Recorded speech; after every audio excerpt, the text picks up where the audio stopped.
Assalamu alaikum. Why do I have al-Mughni, right, al-Mughniyu on there, and what am I going to explain to you? Well, I want to quickly give you some context. Basically, as a Muslim entrepreneur, I've faced many, many difficulties, as all entrepreneurs do.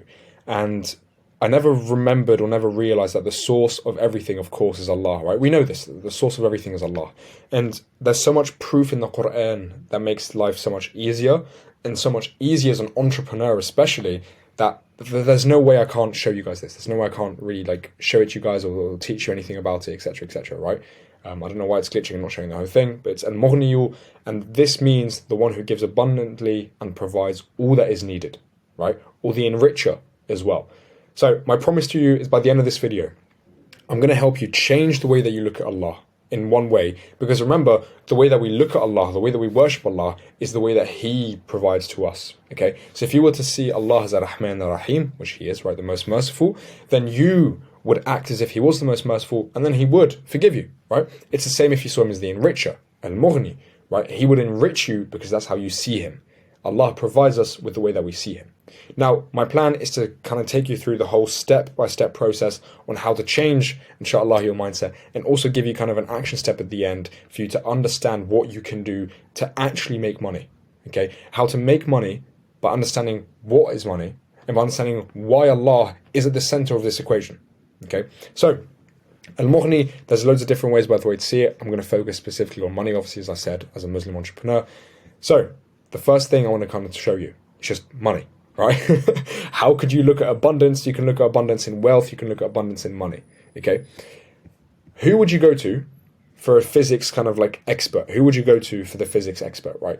Would you go to this Harvard professor, or would you go to Tyrone over here, who's probably just started school and is 5 years old, right? You'd go to the Harvard professor. But why is that? You go to him because he's the expert. He's the one who has more experience. He's the one that knows what he's talking about. He could probably explain it to you a lot easier and a lot better. But also, he has the breadth of knowledge because he studied the thing for his entire life. Why wouldn't you go to Tyrone? Not only is Tyrone bloody 5 years old, right, or 4 years old, but he doesn't understand the things that you're looking for. That's the important thing to understand. He doesn't know what you're looking for. He doesn't know how to explain it to you, and he doesn't know how to give you what you want. So, let's use this in a different example. What about business? Okay, by the way, this kid is actually fairly successful. I'm pretty sure he's like the UAE's youngest CEO. But anyways, who would you go to? Would you go to Alex Hormozi, the one who's built a $100 million business, the one who's trying to build a $1 billion business, right? The one who's trying to help other people as well, the one who gives his knowledge freely, the one that shares to everyone?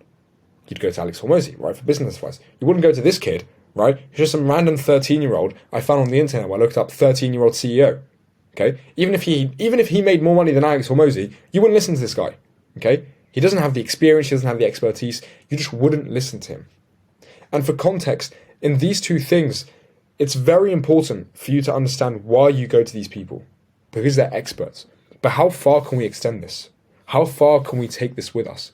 Because remember, right, if I was speaking to you, and if I didn't give you any proof of what I do, if I didn't tell you what I would do, which inshallah I'll do later anyways, but if I didn't understand or tell you those things, if I didn't understand the topic I'm talking about, you would have stopped listening by now. Potentially, a lot of people have stopped listening by now.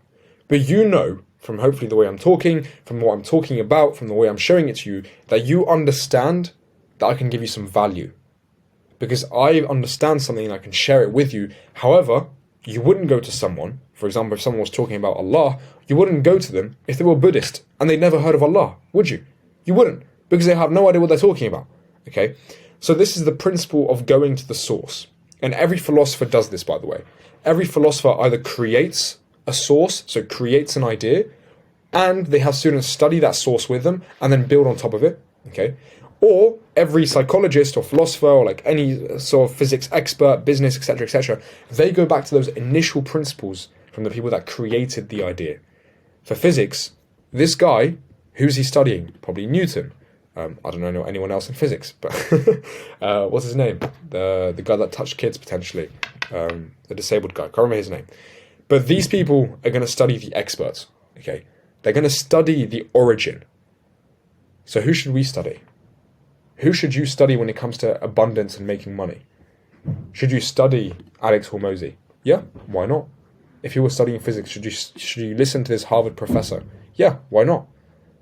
So who do we listen to? Who's the actual source that we listen to? It's Allah. It is literally that simple. Just go to Allah. Literally, He's the one that created this waterfall. He's the one that created the idea of money in the first place, right? Because the person that came up with it, Allah created him. Okay? Everything comes from Allah. And you have to understand this, that Allah is the source of everything. Everything. That's why He has the name Al-Mughni. Because those people that are rich because of Allah. Yes, Habibi, they're rich because of the business model they're in. Yeah, they're rich because of the prices they charge. They're rich because of what they do, what they know. They're rich because of the books they read, the knowledge they have, the experiences they had. Maybe they were born at a perfect time. All of that is because of Allah. All of that is because of Allah and what He decided to give them.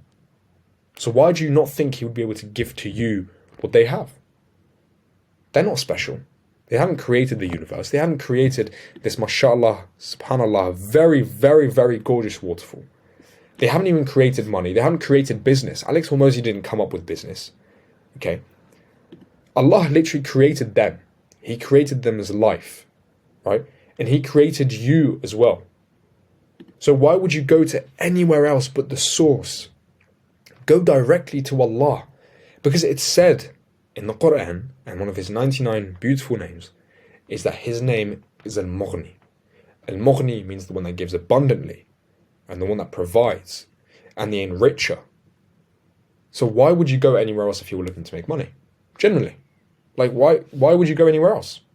It's like, I had a conversation with one of my students recently, and he was struggling in terms of his mental health, and he said he was very stressed and anxious. And I was like, well, what do you usually do to calm down? Like, I meditate, I do this, I watch this person, I tend to read this book, whatever. I told them, okay, well, who do you think is the source of peace? And they're like, I don't know, that's quite a deep question. I'm like, that's not a deep question, it's a very easy question. Who's the source of peace? Allah. Allah is the source of peace. Allah is the source of everything on this earth, and you should aim nowhere else but towards Allah to get what you want. Nowhere else. If you have an idea that you're struggling to understand, ask Allah to guide you. Okay? So what would the steps be in regards to that? Okay, I'm kind of going off the cuff here because I want to actually go deeper into this. So what would the step be, first of all? Okay? First of all, you'd understand definitely what you want, right? So it has to be definite desire. I'm going to put DD, right? A definite desire. I definitely want this, and I definitely want to do it this way. Okay? Secondly, you look at what it is that you want to do. Okay? What it is, or specifically actually, let's look at how you want to do something, right?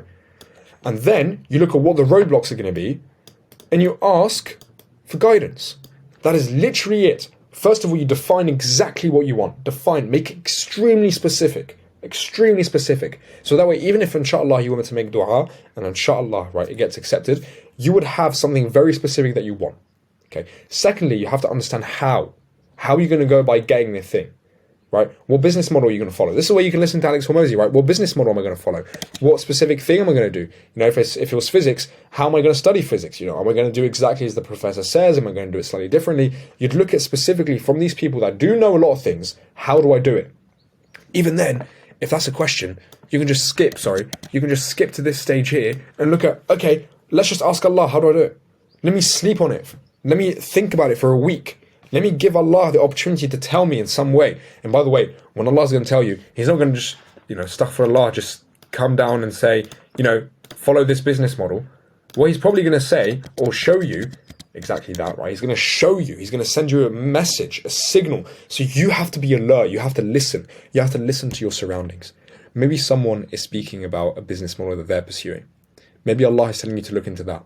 You see, everything you hear and everything you see is actually a message from Allah in some way. Okay, and when you're listening to these things, or maybe when you're looking on YouTube, there's a video that strikes you. Maybe you watch it, and then you keep watching it, and then all of a sudden you find out the guy that's showing you the YouTube video is someone that has a business model you can follow. A halal business model! Don't worry, I'm not one of those people. But you can follow that, and you can kind of pursue that simply based on asking the question, Ya Allah, how do I do it? And then letting it flow naturally to you. Don't stress about it, akhi. Don't stress about it. So to reiterate the main points, right? Al-Mughni is one of the names of Allah, the one who gives abundantly and provides all that is needed. Okay. And if you were to go to a physics professor You wouldn't listen to Tyrone, would you, for physics? No, you wouldn't. You'd only listen to the physics professor. Same with business. It doesn't matter if this CEO is making more money than you are. He's 13 years old. You don't want to listen to him. You want to listen to Alex Hormozy, who's built loads of businesses, who's had an immense, level of success. So if we were to go by that principle of going to the source, who would you go to for everything? Allah. Go to Allah. And by the way, if you have any questions on how to apply this that I might have missed out, just ask. Put it in the comments, Habibi. Put it in the comments. And by the way, if you don't know who I am, my name is Fedi Lecamus, and I've helped 30 Muslim entrepreneurs, God-driven entrepreneurs, make more money, to get closer to Allah, to become, healthier, fitter, bigger, because I'm huge, and obviously find peace. Okay? And I'm on a mission to help 1,000. So that's why I make these videos. I want to help those 1,000 people, because I've helped and worked with 30, and inshallah, I'll get to work with you one day to make that 1,000 happen. But anyways, Jazakumullah al-khair. God bless you all, and inshallah, I'll see you soon. I hope you learned something from this video. Take care. Leave a thumbs up, comment,